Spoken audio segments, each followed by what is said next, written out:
ఓం గురుభ్యో నమః. గం గణపతియే నమః. శ్రీ స్కాంద మహాపురాణమందు రెండవదగు వైష్ణవ ఖండమున శ్రీ వెంకటాచల మహత్యమునందు కటాహతీర్థ మహత్యము తెలుసుకుందుము. ఋషులు ఇట్లు పలికిరి: సర్వార్థములు తెలిసినవాడా, వేదాంతముల సారమును ఎరిగినవాడా, వెంకటాద్రియందు పావనమగు కటాహమను తీర్థము కలదు. ఆ తీర్థము యొక్క మహత్యము వినియున్నాము. 3 లోకములందును ప్రసిద్ధము. వ్యాసుని శిష్యుడవైన నీవు మాకు దీనిని గూర్చి వివరముగా తెలుపుము. పూర్వము బ్రహ్మమానస పుత్రుడు మహర్షి అగు నారదుడు నైమిషారణ్యమునకు వచ్చెను. అప్పుడు మహర్షులు నారదునికి అర్ఘ్యము పాద్యము మున్నగు వాణిచే అర్చించి యథావిధిగా దర్భాసనమునందు ఆసీనుడిగా చేసి మహాభక్తితో తలలు వంచి వినయముతో ప్రార్థించిరి. ఓ నారద, ముల్లోకములయందును ధర్మమును ఉపదేశించుటలో నీకంటే అధికులు ఎవరునూ లేరు. మహాపుణ్యము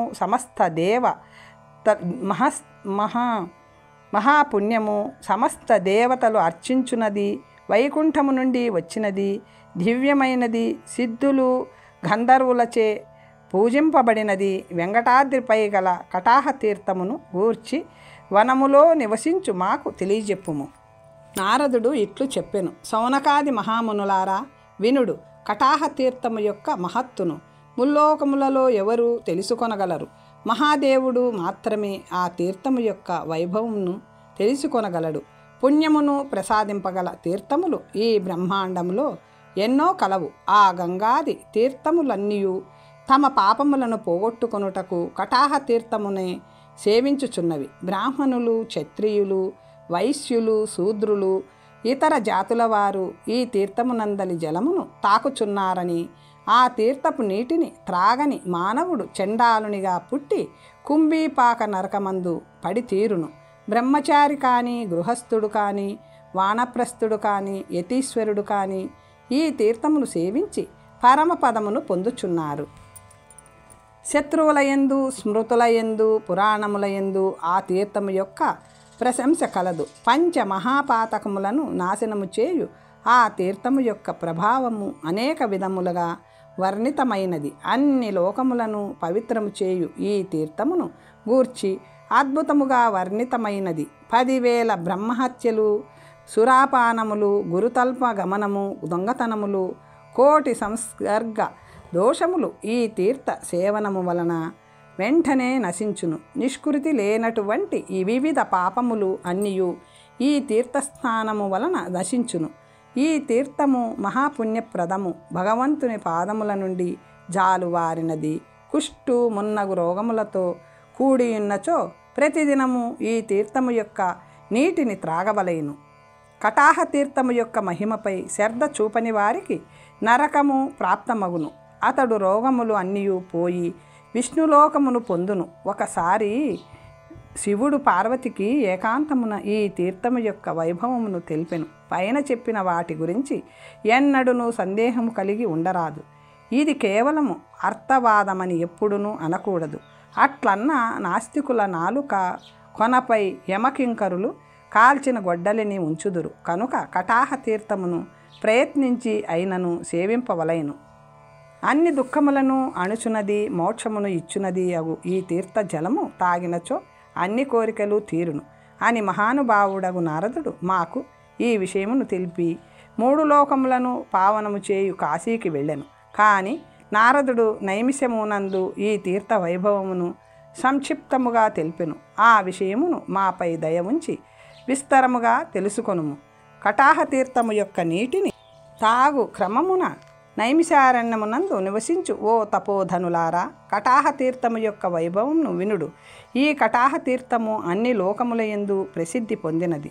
అన్ని సంపదలను కలుగజేయునది. అన్ని పాపములను నాశనము చేయునది. దుస్వప్నములను దూరము చేయునది. మహాపాతకముల బారి నుండి కాపాడునది. మహావిఘ్నములను తొలగించున్నది. గొప్ప శాంతిని ప్రసాదించున్నది.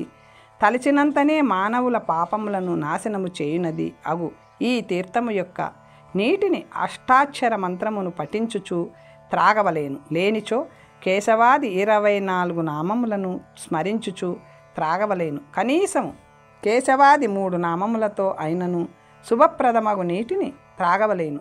వెంకటేశుని అష్టాక్షరీ మంత్రముతో కటాహతీర్థ జలమును త్రాగినచో భుక్తి ముక్తి కలుగును. మంత్రమును పఠించకుండా నీటిని త్రాగు బ్రాహ్మణుడు పూర్వజన్మలో నేను చేసిన పాపమును నాశనము చేయుము అని పలికి నీటిని త్రాగినచో మోక్షమును కలిగించును. స్వామి పుష్కరిణిలో స్నానము, వరాహస్వామి దర్శనము, కటాహతీర్థమున నీటిని త్రాగుట 3 ముల్లోకములయందు దుర్లభము. బ్రహ్మహత్య పాతకమును సహితము నాశనము చేయు ఈ తీర్థము యొక్క వైభవమును ఏమని వర్ణింపగలము? కేశవుడను బ్రాహ్మణుని కథ. పూర్వము కేశవుడు అను బ్రాహ్మణుడు దుర్బుద్ధి వలన ఒక బ్రాహ్మణుని ఖడ్గముతో సంహరించి బ్రహ్మహత్య పాతకమును పొందెను. మహాపాపమును వనర్చిన ఆ కేశవుడు కటాహ తీర్థమునందు నీటిని త్రాగి ఆ బ్రహ్మహత్య నుండి ముక్తిని పొందెను. ఋషులు ఇట్లు అడిగిరి, ఈ కేశవుడు ఎవని కుమారుడు? భయంకరము అతి క్రూరము అగు బ్రహ్మహత్యను ఎట్లు చేసినాడు? మాకు చెప్పవలసినది అని అడిగిరి. సూతుడు ఇట్లు చెప్పెను. తుంగభద్రా నది ఒడ్డున గంధర్వులు సేవించు వేదాధ్యయనమును గొప్ప అగ్రహారము కలదు. ఆ వేదపురమునందు బ్రాహ్మణులందరూ వేద సారమును ఎరిగినవారు, శబ్దశాస్త్రమును చదివినవారు, జ్యోతిష్య శాస్త్రం తెలిసినవారు, మీమాంస తర్కము నేర్చినవారు, వేదాంతమును ఆకలింపు చేసుకున్నవారు, ధర్మశాస్త్రములను పాటించువారు, అన్నదానము చేయువారు, పుత్రులు కలవారు. అట్టి వేదపురమునందు పద్మనాభుడను బ్రాహ్మణుడు కలడు. వేశ్యాలోలుడగు కేశవునికి బ్రహ్మహత్యాపాతకము చుట్టుకొనుట. అతని కుమారుడు కేశవుడు అన్ని కర్మలను వదిలిపెట్టెను. తల్లిని, తండ్రిని, పతివ్రతయగు భార్యను కూడా వదిలిపెట్టెను. ఎప్పుడూ వేశ్యలయందు ఆసక్తుడై వారి గృహమున ప్రవేశించెను. 2 నాళ్ళు ఆమెను అనుభవించి 2 నిష్కములను ఆమెకు ఇచ్చి సుఖమును పొందెను. కానీ ధనము అయిపోవుటచే వేశ్య అతడిని విడిచిపెట్టెను. ఆమెను తిరిగి పొందవలెనను కోరికతో అక్కడక్కడ దొంగతనము చేయసాగెను. వాటిని ఆమెకిచ్చి చాలా కాలము కలిసి జీవించెను, కలిసి భుజించెను. ఆమెతో కలిసి ఒకే పాత్ర యందు మద్యమును త్రాగెను. ఒకనాడు కిరాతకులతో కలిసి దొంగతనమునకు బయలుదేరెను. కిరాత వేషమును ధరించిన ఆ కేశవుడు సాహసి అయి ఖడ్గమును ధరించి ఒక బ్రాహ్మణుని ఇంటిలోనికి ప్రవేశించెను. ఆ ఇంటి బ్రాహ్మణుని తన ఖడ్గముతో తెగ నరికి చాలా ధనమును అపహరించి వేశ్య ఇంటికి వెళ్ళెను. పోవుచున్న అతడిని భయంకరమగు బ్రహ్మహత్య అనుసరించెను. అది నల్లటి వస్త్రములను ధరించి రౌద్రముతో ఎర్రని వెంట్రుకలు కలిగి ఉండెను. అట్టహాసముగా గర్జించుచు ఆకాశమును కంపింపచేయుచు ఆ బ్రహ్మహత్య ఆ బ్రాహ్మణుని వెంటపడెను. ఓ సౌనకాది మహామునులారా, బ్రహ్మహత్యచే అనుసరింపబడుచున్న దురాత్ముడగు ఆ బ్రాహ్మణుడు తిరిగి తన గ్రామమునకు చేరెను. భయభీతుడగు అతడు తన ఇంటికి వెళ్ళెను. బ్రహ్మహత్య కూడా అతడితో ఆ ఇంటిలోనికి ప్రవేశించెను. రక్షింపుమని కేశవుడు తండ్రిని శరణు వేడెను. అతడి తండ్రి భయపడుకుమని చెప్పి అతడిని రక్షించుటకు ఉద్యుక్తుడు అయ్యెను. కుమారుని రక్షించుటకు ప్రయత్నించుచున్న పద్మనాభునితో బ్రహ్మహత్య మాట్లాడుట. క్రూరమగు ఆ బ్రహ్మహత్య కేశవుని తండ్రితో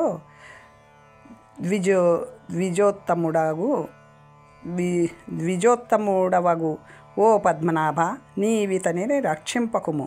ఇతడు మద్యమును త్రాగినవాడు, దొంగతనము చేసినవాడు, మహాపాతకమగు బ్రహ్మహత్య చేసినవాడు, తల్లికి తండ్రికి ద్రోహము చేసినవాడు, భార్యను వదిలిపెట్టిన చెడ్డ బుద్ధి కలవాడు, వేశ్యాలంపటము కలవాడు కనుక ఈ దురాత్ముని వదిలిపెట్టుము. ఈ మహాపాపిని నీవు రక్షింప పూనినట్లయితే నీ భార్యను, ఇతడి భార్యను, నిన్ను, ఇత్తడిని, మొత్తం వంశమును తినివేయగలను. నీ ఈ పుత్రుని వదిలినచో ఇప్పటికి మిమ్మందరినీ వదిలిపెట్టగలను. ఒక్కని కొరకు కుటుంబము అంతయును నాశనము చేసుకునుట తగదు అని ఆ బ్రహ్మహత్య పలుకగా పద్మనాభుడు దానితో ఇట్లనెను. పుత్రునిపై ప్రేమ నన్ను బాధించుచున్నది కనుక అతడిని ఎట్లు వదిలిపెట్టగలను? అది విని బ్రహ్మహత్య పద్మనాభునితో ఇట్లనెను. నీ పుత్రుడు పతితుడు, వర్ణము ఆశ్రమము నుండి బహిష్కరింపబడినవాడు. ఈతడి యందు నీవు వాత్సల్యము పెంచుకొనకు, ఈతడిని చూచుటయే నిందింపతగినది అని పలికి ఆ బ్రహ్మహత్య పద్మనాభుడు చూచుచుండగానే అతడి కుమారుని చేతితో చరిచెను. అతడు తండ్రి రక్షింపుమని గట్టిగా అర్చుచూ ఏడ్చెను. అది చూచి అతడి తండ్రి, తల్లి, భార్య ఏడ్వసాగిరి. పద్మనాభునికి భరద్వాజుడు బ్రహ్మం నుండి విముక్తిని పొందు ఉపాయమును చెప్పుట. ఆ సమయమున మహానుభావుడగు భరద్వాజ మహాముని ఆ పద్మనాభుని అదృష్టం కొద్దీ అచ్చటకు వచ్చెను. పద్మనాభుడు భరద్వాజ మహామునికి నమస్కరించి స్తోత్రము చేసి పుత్రుని రక్షింపవలసినదని శరణు వేడెను.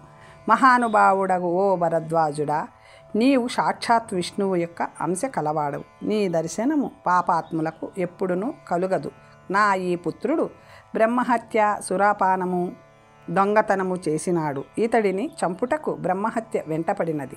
నా పుత్రుడు మహాపాతకముల నుండి బయటపడుటకు ఘోరమగు బ్రహ్మహత్య వీలగునంత త్వరలో నాశనమగునట్లు ఒక ఉపాయము చెప్పి నా కుమారుని రక్షింపుము. నాకు ఒక్కడే కుమారుడు, వేరొకడు లేడు. ఈ కుమారుడు మరణించినచో నా వంశము నిలిచిపోవును. అప్పుడు పితరులకు పిండదానము చేయువాడు కూడా ఉండడు. కనుక మా యందు దయచూపుము అని పలుకగా సాక్షాత్ నారాయణి అంశకల భరద్వాజుడు చాలాసేపు ధ్యానము చేసి పద్మనాభునితో ఇట్లనెను. ఓ పద్మనాభ, నీ కుమారుడు చేసిన పాపములను అతి క్రూరమైనవి. 10,000 ప్రాయశ్చిత్తములు చేసినను ఈ పాపమునకు శాంతి లేదు. అయినప్పటికీ నీ కుమారునికి పాపశాంతి కొరకు ప్రాయశ్చిత్తము చెప్పెదను విను. గంగకు దక్షిణ భాగమున 200 యోజనముల దూరమున తూర్పు సముద్రమునకు పడమరగా 5 యోజనముల దూరము కలదు. సువర్ణముఖి నదీ తీరమునకు ఉత్తరమున క్రోసు దూరమున వెంకటాద్రి అను పర్వతము సమస్త లోకములచే ఆరాధించుబడుచున్నది కలదు. ఆ పర్వతము మేరువు సంతానము మహాపుణ్యప్రదము, సమస్త దేవతలచే ఆరాధింపబడినది, వైకుంఠము నుండి వచ్చినది. విష్ణువునకు మిక్కిలి ఇష్టమైన ఆటస్థలము, గరుడుని కంటే వేగముగా పోవునది. స్వర్ణముఖి నదీ తీరమునందు దేవతలు, ఋషులు మొదలగు వారిచే పూజింపబడినది.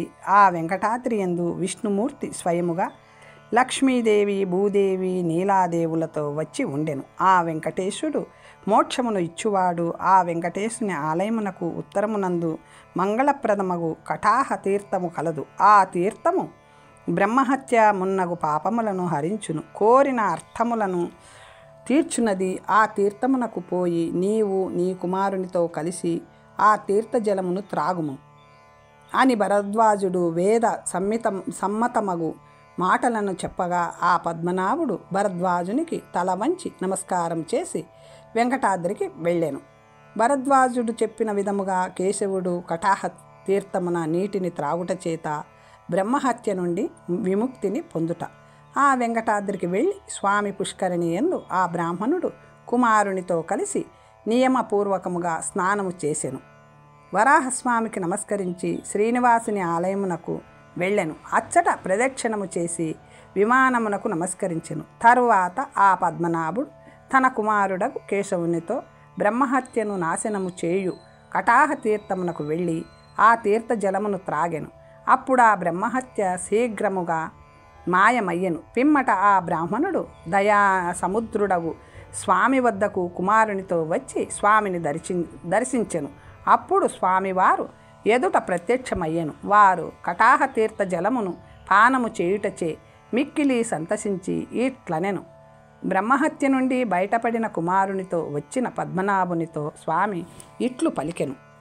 తపోధనులగు ఓ సౌనకాది మహామునులారా, కటాహ తీర్థ మహత్యమును సోదాహరణముగా నేను విన్నట్లు మీకు చెప్పి తిని. అర్జున తీర్థయాత్రాగమనము. ఋషులు ఇట్లు అడిగిరి. అన్ని తీర్థముల నదులు, పర్వతములు, క్షేత్రములు, సరస్సుల ప్రభావమును చెప్పి తిని. మరియు బ్రహ్మ కోరిన మీదట అగస్త్యుడు సువర్ణముఖి నదిని ఏ విధముగా భూమికి తీసుకువచ్చినది తెలిపితివి. ఆ నది యొక్క పుట్టుకను, దానిని ఆశ్రయించి ఉన్న తీర్థములను గూర్చి వినకోరిక కలిగినది కనుక వాటిని గూర్చి చెప్పుము. మునులు ఈ విధముగా ప్రార్థింపగా సూతుడు శివునికి, నందికేశునికి, కుమారస్వామికి, వ్యాసునికి నమస్కరించి చెప్పుట మొదలుపెట్టెను. సూతుడు ఇట్లు చెప్పెను: ఓ మహానుభావులారా, మీరు అడిగినవి చక్కగా ఉన్నది, అది మంగళకరము. ఈ కథ వేదముల యందును ప్రసిద్ధము, దివ్యము కల్మషములను నాశనము చేయునది. భరద్వాజుడు అర్జునునికి చెప్పినది ఈ కథను శ్రద్ధగా వినుము.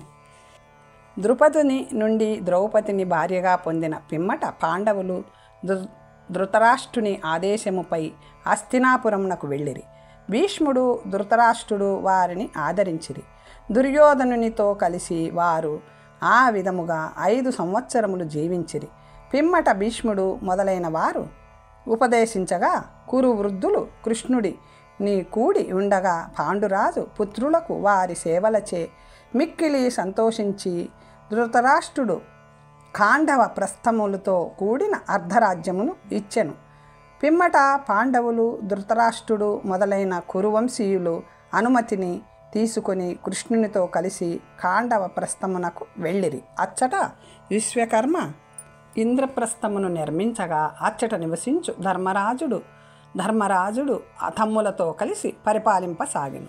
కృష్ణుడు ద్వారకకు వెళ్ళిపోగా నారదుని ఆదేశానుసారం ద్రౌపది గూర్చి పాండవులందరూ ఒక ప్రతిజ్ఞను చేసిరి. ద్రౌపది ఒక్కొక్క సంవత్సరం పాటు క్రమముగా ధర్మజాదులు ఇళ్లల్లో నివసించవలేను. ఎవరైతే ఆమెను సోదరుని ఇంటిలో ఉండగా చూచెదరో వారు 1 సంవత్సరం పాటు తీర్థయాత్రలు చేయవలేను. ఈ విధముగా పాండవులు నియమమును ఏర్పరచుకొనిరి. తమ పనులను చేసుకొనుచు కాలమును గడుపుచుండిరి. ఒకనాడు పల్లె నుండి వచ్చిన ఒక బ్రాహ్మణుడు రాజప్రసాదమునకు వచ్చి తన ఆవును దొంగలెత్తుకొని పోయిరని విలపించుచుండెను. ఆ బ్రాహ్మణుని ఓదార్చి అర్జునుడు ఆయుధములను తీసుకొని వచ్చుటకు ఆయుధాగారమును ప్రవేశించెను. అచ్చట ద్రౌపదీ ధర్మజులు కూర్చొని ఉండుట చూచి నియమ భంగమైనను ప్రవేశించి వెంటిని బాణములను తీసుకొనెను. అర్జునుడు వెంటనే దొంగల వద్దకు వెళ్ళి వారితో పోరాడి వారిని చంపి ఆవును తీసుకొని వచ్చి బ్రాహ్మణునికి అప్పగించెను. పిమ్మట ధర్మజుని వద్దకు వచ్చి నియమమును ఉల్లంఘించి నందున తాను తీర్థయాత్ర చేయవలసిన ఉన్నదని విన్నవించెను. తమ్ముని మాటలు విని అన్ని ధర్మములు తెలిసిన ధర్మజుడు సాదరముగా ఇట్లు పలికెను: ఆవు కొరకు బ్రాహ్మణుని కొరకు అబద్ధము చెప్పినప్పటికీ, అన్యాయముగా ప్రవర్తించినప్పటికీ అది సత్యము సమంజసము అగును. నీవు ఈ విధముగా చేయుట ఆవు కొరకు బ్రాహ్మణుని కొరకు కనుక నీవు చేసినది తప్పు ఎట్లగును? ప్రజలను పాలించు రాజు దొంగలను ఉపేక్షించినచో బ్రహ్మహత్యా పాతకం ఫలమును, వారిని శిక్షించినచో అశ్వమేధయాగ ఫలమును వెంటనే పొందును. జయించుటకు వీలు కాని శత్రువులు ఉన్నచో రాజు నిశ్చింతగా ఉండలేడు. దొంగలను శిక్షింపనిచో వారు దేశమునందు కల్లోలమును రేకెత్తింతురు. కనుక మన వంటి రాజులు లోకహితము కొరకు ఎట్టి పనినైనను చేయవచ్చును. అందువలన నీవు చేసిన పని యందు తప్పేమీ లేదు అనెను. సూతుడు ఇట్లు చెప్పెను. ధర్మజుడు ఈ విధముగా చెప్పగా అర్జునుడు చేతులు జోడించి వినయముతో తిరిగి ఇట్లు పలికెను: ఓ రాజా, నీవు ఇట్లు పలకవద్దు. మనం చేసుకొన్న ప్రతిజ్ఞను మనమే ఉల్లంఘించకూడదు. సాక్షాత్ ధర్మ మూర్తివైన నీవు అన్ని ధర్మములు తెలిసినవాడవు, యుక్తాయుక్తములు తెలిసినవాడవు, సమర్థుడవు. నీవే పూర్వము చెప్పినది ఉల్లంఘించుట తగదు. ప్రతిజ్ఞను ఎప్పుడూ భంగము చేయరాదు. పూర్వము చెప్పిన దానిని బంధువులు పెద్దవారు చెప్పిరని విడిచిపెట్టువారు అశక్తులు. మీరు నన్ను తీర్థయాత్రకు వెళ్ళుట నుండి మళ్లించినచో ప్రతిజ్ఞాభంగము చేసినాడను లోకులు పలుకుదురు.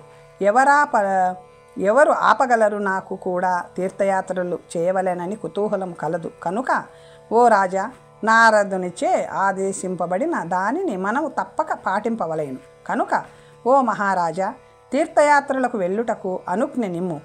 తమ్ము ఆశ్రయించి ఉండు వారి ప్రతిజ్ఞలను గౌరవించుట ప్రభువుల ధర్మము అని అర్జునుడు పలుకగా సోదరులు అతడికి అనుమతినిచ్చిరి. అర్జునుడు నమస్కారము, స్తోత్రము మున్నగు వాటిచే ధర్మజుని సంతోషింపచేసెను. పిమ్మట భీమాదుల వద్ద తగిన విధముగా అనుమతిని తీసుకొని బ్రాహ్మణులచే ఆశీర్వాదమును పొంది తీర్థయాత్రకు బయలుదేరెను. పురాణములు చెప్పువారు, జ్యోతిష్యము చెప్పువారు, వైద్యులు, బ్రాహ్మణులు, సేవకులు, శిల్పులు, రథము నడుపువారు, వంధిమాగదులు అతడిని అనుసరించిరి. ధర్మజుని ఆజ్ఞచే కోశాధికారులు అర్జునుడు భోగములను అనుభవించుటకు, దానము చేయుటకు తగినంత ధనమును తీసుకొని అతడిని అనుసరించిరి. అర్జునుడు గంగా మున్నగు తీర్థములయందు స్నానము చేసి సువర్ణముఖి నది వద్దకు వచ్చుట.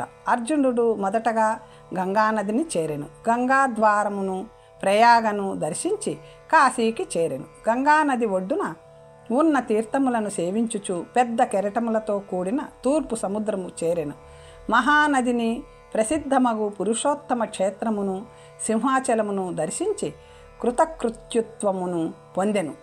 పిమ్మట పుణ్యప్రదము అని అన్ని పాపముల నుండి రక్షించునది అగు గోదావరి నదిని నిర్మించెను. అచ్చట నియమపూర్వకముగా స్నానము చేసి ఆ అర్జునుడు భూదానమును సువర్ణదానమును ఇచ్చి సంతోషమును పొందెను. పిమ్మట మలాపహాము అను నదిని చూచి ఆనందించి నదీ శ్రేష్టమగు కృష్ణానదిని చేరెను. శివుడు ఎల్లప్పుడూ నివసించున్నది, 4 దిక్కుల ద్వారములు కలది, వివిధములైన తీర్థములతో కూడియున్నది అగు శ్రీశైలమును దర్శించెను. పిమ్మట పినాకినీ నదిని దాటి దేవతలు, ఋషులు మున్నగవారు సేవించున్నది, విష్ణుమూర్తికి మిక్కిలి ప్రీతి పాత్రమైనది అగు వెంకటాద్రికి చేరెను. పర్వతములలో ఉత్తమమైన వెంకటాద్రి శిఖరముపై వేంచేసి ఉన్న జగన్నాయకుని సర్వ శుభములు కలిగించుట ఎందు ప్రసిద్ధి పొందిన స్వామిని భక్తితో అర్చించెను. తరువాత వెంకటాద్రి నుండి దిగి సిద్ధులు, ముని సంగములు సేవించున్నది, అగస్త్యునిచే మిక్కిలి ఆదరింపబడినది అగు సువర్ణముఖి నదిని చేరెను. భరద్వాజుని ఆశ్రమ వర్ణన. అన్ని తీర్థములను దర్శించి వచ్చిన అర్జునునికి సువర్ణముఖిని చూచుటచే సంతోషము మిక్కుట అయ్యెను. ఆ నది ఒడ్డున ఉన్న పొదరిళ్లలో స్త్రీలు సుఖమును పొందుచుండిరి. సిద్ధులు కెరటములపై నుండి వచ్చిన చల్లని గాలులచే సుఖమును పొందుచుండిరి. ఆ నది ఎందలి కెరటములు ఉవ్వెత్తున లేచి మేఘములను అంటుచు చేతులు ఎత్తి ఆకాశగంగను కౌగులించుకొనుటకు యత్నించుచున్నవా అన్నట్లున్నవి. ఆ నదీ తీరమున ఉన్న ఆశ్రమములు యజ్ఞములలో ఆహుతిచ్చిన పొగల చేత, చెట్ల కొమ్మలకు వ్రేలాడుచున్న నార వస్త్రముల చేత విరాజిల్లుతున్నవి. ఆ నది చుట్టుపక్కల అంతటా మునీంద్రుల చేత, దేవతలచే ప్రతిష్ఠింపబడిన ఈశ్వరుడి దివ్యలింగములు కలవు. ఆ నది ఇసుక తిన్నెలపై విశ్రాంతి తీసుకున్న రాజహంసలు మానస సరోవరమును మరలా గుర్తుకు తెచ్చుకున్నావు. లోకములను రక్షించు పంటలను ఆ నదీ జనములు అన్ని రోగములను మాపు శక్తి కలవై పంట కాలువలతో నుండి పారివచ్చినవై రక్షించుచున్నవి. ఆ నది చక్రవాక పక్షులు అనునవి స్థనములుగా, ఉవ్వెత్తున ఎగిరిపడు కెరటములు అలంకారములుగా, సుడిగుండమే లోతైన నాభిగా, విశాలమై ఇసుక తిన్నెలే పిరుదులుగా ఉన్నవి. ఆ విచ్చిన కమలములే ముఖముగా, కదులుచున్న చేపలే కళ్ళుగా, తెల్లని నురగే వస్త్రముగా, అంశ నడకే మనోహరమైన నడకగా ఉన్నది. నీటి పక్షులు అరుపులే మాటలుగా, కనులకింపుగా అపూర్వమైన ఒక స్త్రీ రూపమును ధరించి సముద్రునికి ఇష్టురాలైనదిగా ఉన్నది. ఒడ్డు లొరసి కొని పారుచున్న ఆ నదికి తూర్పు వైపున అర్జునుడు ఎత్తుగా ఉన్న కాళహస్తి అను పర్వతమును చూచెను. తన ఎత్తైన శిఖరముచే ఆకాశమును తాకుచు అధోలోకములలో 7వదైన పాతాళము వరకు వ్యాపించి ఉన్న మూల భాగము కలిగి ఉండెను. అర్జునుడు ఆ గొప్ప నదియందు స్నానము చేసి పర్వతముపై దేవతలచే ఆరాధింపబడు కాళహస్తీశ్వరుని దర్శించెను. పార్వతీవల్లభుడగు మహాదేవుని భక్తితో కూడిన మనస్సుతో అర్చించి కృతార్థుడయ్యెను. అద్భుతములకు నిలయమగు ఆ పర్వతముపై వింతలను చూడవలెనను కోరికతో సంచరింపసాగెను. కొండ చర్యలలో నివసించు సిద్ధులను చూచెను. తమ స్త్రీలతో కలిసి మహేశ్వరుని గాథలను పాడుచున్న వారు అప్సరస స్త్రీలతో కలిసి పుష్పముల యందలి తేనెను త్రాగి మత్తెక్కి పొదరిళ్లలో ఉన్నవారు అయిన అనేక మంది గంధర్వులను సాదరముగా చూచెను. ఏకాంత ప్రదేశములయందు శివుని ధ్యానించుచు దివ్యమైన ఆనందమును పొందుచున్న యోగులను చూచెను. ప్రశాంతముగా ఉన్న ఆశ్రమ పదములను బలిగా ఇచ్చిన నివ్వరి ధాన్యములతో నిండిన ముఖద్వారముల కలవాటిని ఆ పర్వతముపై అంతటా చూచెను. ఇంద్రియ నిగ్రహము కలిగి నిరాహారులైన వారిని, వాయువును మాత్రమే భుజించువారిని, ఆకులను మాత్రమే భుజించువారిని, నీటిని మాత్రమే భుజించువారిని, ఎండను మాత్రమే భుజించువారిని, శాంతము కలిగిన వారిని చూచెను. ఆ పర్వతముపై ఉన్న సరస్సులు విచ్ఛిన్న తామర పూల వాసనలచే నిండిన దిక్కులు కలిగినవై ఆ అర్జునునికి నేత్రానందము కలిగించినవి.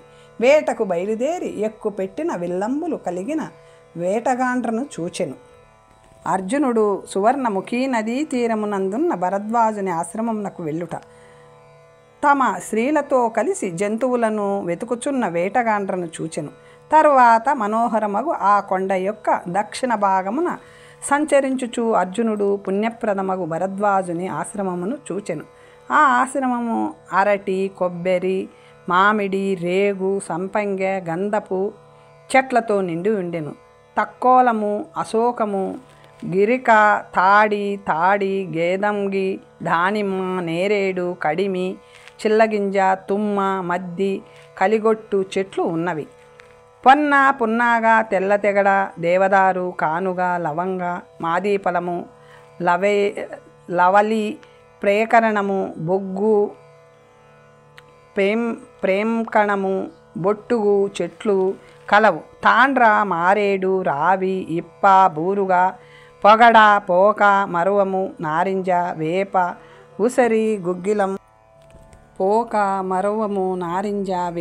ఉసిరి, గుగ్గిలము చెట్లు ఉన్నవి. మరెన్నో చెట్లు పూలు పండ్లతో నిండి ఉన్నవి. తీయ మామిడి, మల్లె, జాజి మొదలైన లతలచే నిండి ఉన్నవి. అపూర్వమైన వాసనలచే అంతటా తుమ్మెదలు ఆకర్షింపబడి ఉన్నవి. అచ్చటి సరస్సులలో చక్రవాక పక్షులు, కొంగలు, క్రౌంచ పక్షులు, అంశలు, కారండవములు మొదలగు పక్షులు ఉన్నవి. చెంగలువలు, కలువలు, తామరలు, తెల్ల కలువలతో నిండిన ఆ సరస్సులు అమృతము వలె తీయగా స్వచ్ఛముగా ఉన్న నీటిచే లక్ష్మీ నిలయాలుగా కౌతుకమును రేకెత్తించుచున్నవి. అచ్చట సింహములు, ఏనుగులు, పులులు, శివంగులు, నల్లచారల దుప్పలు, ఇర్రులు కలవు. మరెన్నో జంతువులు పరస్పరము సహాయము చేసుకొనుచు అచ్చట నివసించుచున్నవి. ఆ ఆశ్రమము చైత్రరథ ఉద్యానవనమును, నందనవనమును మించి మాటలలో వర్ణింపరానిదై గొప్ప ఆనందమును కలిగించుచుండెను. ఆ ఆశ్రమమును చూచి ఆశ్చర్యముచే మనస్సు నిండగా అర్జునుడు ఆశ్రమమును ప్రవేశించి అచ్చటి తాపసుల ప్రభావమును పొగిడెను. తనతో వచ్చిన వారిని అచ్చటనే నిలిపెను. అర్జునుడు భరద్వాజునికి సేవ చేయుట. మిత్రులతో బ్రాహ్మణులతో కలిసి ఆ ఆశ్రమమున ప్రవేశించిన అర్జునుడు తన ఎదుట మండుచున్న అగ్నివలె కాంతి కలిగిన భరద్వాజుని చూచెను. అతడు అనేక మంది మునులతో కలిసి ఉండెను. విభూతిని వడలెల్లా వ్రాసుకొనెను. మృగచర్మమును ఉత్తరీయముగా ధరించెను. నల్లని మేఘము వంటి జంధ్యమును కలిగి కైలాస పర్వతము వలె ఎర్రని శరీరము కలిగి వ్రేలాడుచున్న జడలు బంగారు కాంతితో మెరియుచుండగా ప్రకాశించుచూ ఉండెను. శరత్కాలము నందని మేఘము కదలని మెరుపులు కలిగి ఉన్నట్లు కాంతివంతముగా ఉండెను. శత్రువులు, శృతులు, స్మృతులు, పురాణములు ఒకటై రూపుదాల్చినవే అన్నట్లు శుభములను కలిగించు దివ్య జ్ఞానము కలిగి ఉండెను. ధృతి, శాంతి, దయ, తుష్టి, శాంతి అతడిని నిత్యము సేవించుచుండెను. అవి అనురక్తులైన ప్రియురాండ్రవలే అతడిని విడిచిపెట్టక ఉండెను. అటువంటి అఖండమగు బ్రహ్మ వర్చస్సు గల భరద్వాజుని వద్దకు అర్జునుడు మెల్లగా సమీపించి అతడి పాదముల ఎదుట భూమిపై పడి సాష్టాంగ నమస్కారం చేసెను. అర్జునునికి భరద్వాజుడు ఆతిథ్యమిచ్చుట. అట్లు వచ్చిన అర్జునుని భరద్వాజుడు లేవనెత్తి ఆశీసులతో వర్ధిల్లజేసెను. మిక్కిలి ఆనందమును పొందిన మనస్సుతో తగినట్లుగా అర్ఘ్యాదులతో అతిథియగు అర్జునుని సంభావించి ఆసనమును చూపి కుశలమడిగెను. ఈ విధముగా ముని నుండి ఆతిథ్యమును పొందిన అర్జునుడు ప్రియమగు మాటలచే భరద్వాజునికి మనస్సుకు ఆనందము కలిగించెను. భరద్వాజుడు కామధేనువును తలుచుకొనగా ఆ ధేనువు భక్ష్యములు భోజ్యములు అన్నింటినీ సృష్టించెను.